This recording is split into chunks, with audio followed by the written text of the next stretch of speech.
Welcome back to Wicked F150. So today is a great day.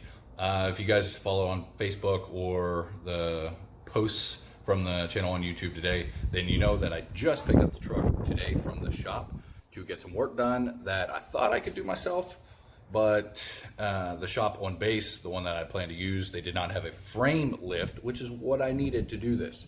So I was unable to do it. It's the only shop that I could have done it at. They only had a tire lift. So I had to take it to a shop, which I took it to. Anybody in the Oklahoma City area, Iron Goat Garage here in Yukon off of Garth Brooks. Absolutely awesome. Definitely did great work. Got it done quick and at a great price. So if anybody needs any work done, absolutely anything, they're a custom fab shop as well. Take it to them. Look them up. Google Iron Goat Garage. They're on Facebook and all of that too. Give them a shout out. But let's see what happened to the truck as to why all the parts now are gone out of this garage. It got a lift.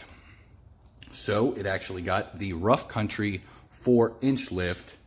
I did not get the spacers up front though. I did get their coilovers from the 4-inch, that's just all it is. It doesn't have a reservoir or anything like that. But it is all new strut and spring, of course. I think it looks amazing. It gives it perfect height.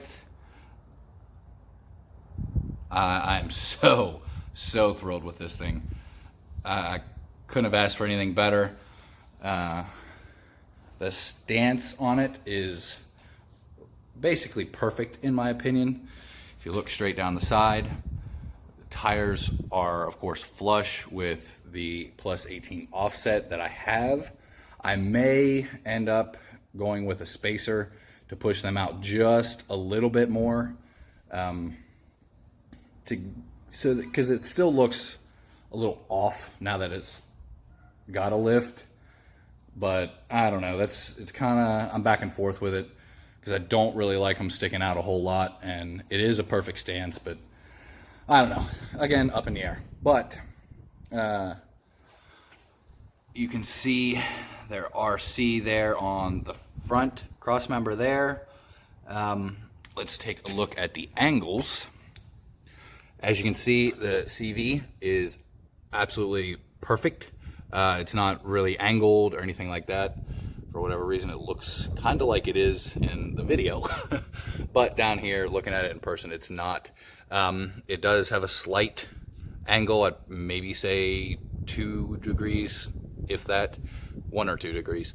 But it is better than what I had with just a 2-inch level. So I definitely helped out the CVs in the front here with getting the 4-inch. But of course you can see the strut there and the new black knuckle. So that way you can get the upper control arm at the right height. So that's not all messed up as well. So angles are perfect on everything. And it just looks so good. Let's get a wide shot here from this side where there's not another car. Side. Man, it just looks fucking amazing. Let me know what you guys think. Give me your opinion, whether you like it or not. I should have stuck with a level. I should have went with a 6. 4 is great, which to me, the 4 is great. That's of course why I got it. Let me tell you why I did not get a 6-inch, and I do apologize for the wind if it's making the video bad. But we're supposed to get real bad storms here this evening and tomorrow. I did not get a 6-inch. Let's walk back in here in the garage so the wind's not so bad. I didn't get a 6-inch because it is only a 2.7. I didn't want to drain the power. I didn't want to drain the mileage. And these are only 34s. On the 4-inch, they already look, I think they fit perfectly. With a 6-inch, I know they wouldn't have. They just look too small. I've seen pictures of other trucks with 6-inch and 34s, including today, right before I picked up my truck. And it just validated why I didn't go with a 6. I do not want to replace these tires again already. If you guys have been following the channel, I had the 18. I got 34 Cooper STT Pros, which were still basically brand new tires. When I traded them and then got these new rims and tires, which is still a 34, and I just got them. Those I just got put on, what, August? I'm not about to trade them out for now 35s, or even try and push it to a 37 and then have to clean up some stuff so it doesn't rub. But that's why I didn't go with a 6. Now, from the garage to my house, roughly a 10-minute drive.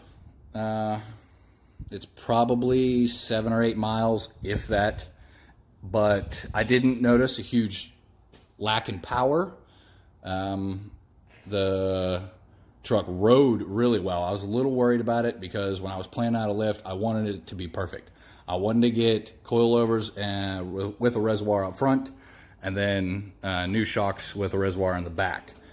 But I only got the money for the lift to begin with. I just got lucky that YouTube has done so well the last month and then this month to make up for the lift and the install that I could get it, but I can't afford the reservoirs for the front and the back at the moment. It will be, updated down the road, but I was worried about the ride because of that. But with getting the coilovers instead of the spacer, and I did back here, forgot to mention part of the kit, I did get of course, rough country rear shocks. You either have the choice of the N3 or the V2. I did get the V2. That is supposed to be their updated performance shock. And through research, it's supposed to be, of course, obviously better off-road, but also give you a good on-road performance. And that's what I need, because this is a daily driver. So I needed the best of both worlds, and it rode great on the way home. So, of course, I'll do a review of this kit down the road after I actually get some miles and time on them. But V2 shocks in the back, and then the coilovers in the front. Now with this, with a 4-inch, at least with rough country, you stack the blocks, which I know isn't the best thing, but it is only a 4-inch. Once you go up to a 5 or 6-inch, that's when you need to remove it, and you got to have the whole block. So that is it for the lift. Of course, you gotta, as soon as you go to a 4-inch, you gotta cut the cross member up in the front to be able to put in the drop bracket. If you see that down right there, let's find it right there. That is the drop bracket, so your angles are not horrible. That is on a 4-inch and up. You have to cut that. So there's no going back down. I can go up, but no going back down. Real quick, a little update from the squeaking in the back. It is gone. Oh, nope, there's still a little bit on this side. Now, I picked it up from the dealership Tuesday night and took it directly over to Iron Goat to get the lift put on. They replaced the leaf springs. I think they only replaced the left side, because that's what the paperwork said. Paperwork also said that they test drove it and no more squeaking. However, in the parking lot, before I even got in the truck picking it up from the dealership, it still squeaked. So I went in and told them that I still want it covered, but I got to get the lift on. I have an appointment. So I am going to be taking it back next week to the dealership to find out what the squeak is. I thought I pushed on the driver's side when I got home here, and there wasn't any squeaking from there. So I thought it was just the shocks. Maybe it had gone bad too, because on the paperwork they said that the left leaf spring was bad with whatever little noise listening device they used, or they put on the paperwork saying they used. That's what was bad. But now I just pushed on that passenger side and still squeaking, so they didn't fix it either way. But like I said, let me know what you guys think. I think it looks amazing. And now, I don't know, I'm just ready for the show Saturday. If you guys are in Oklahoma City, please show up. It's a 4x4 show for the Jackson Cade Foundation.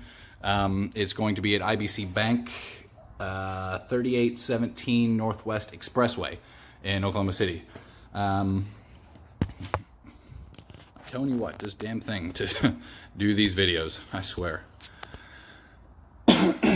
Apologize. But you can, it's not too late to register. You can, I mean, online it is, but you can show up at the event at 8 o'clock to register that morning, but it opens at 10 o'clock for the public and all of that. I hope you guys enjoyed the video. I hope you guys love the truck as much as I do. I hope that if you're in the area, you come by the show Saturday. It is going to be a lot of fun. There's a lot of stuff. There's a lot of raffles, a lot of great 4x4s. Come out and support the charity. I mean, that's what it's for, and it is a great thing, a great cause. Google it, Jackson Cade Foundation. There's a lot of information on it, and it's a great cause for people. But I hope you all have a great week, and don't forget to hit that subscribe button. See y'all later.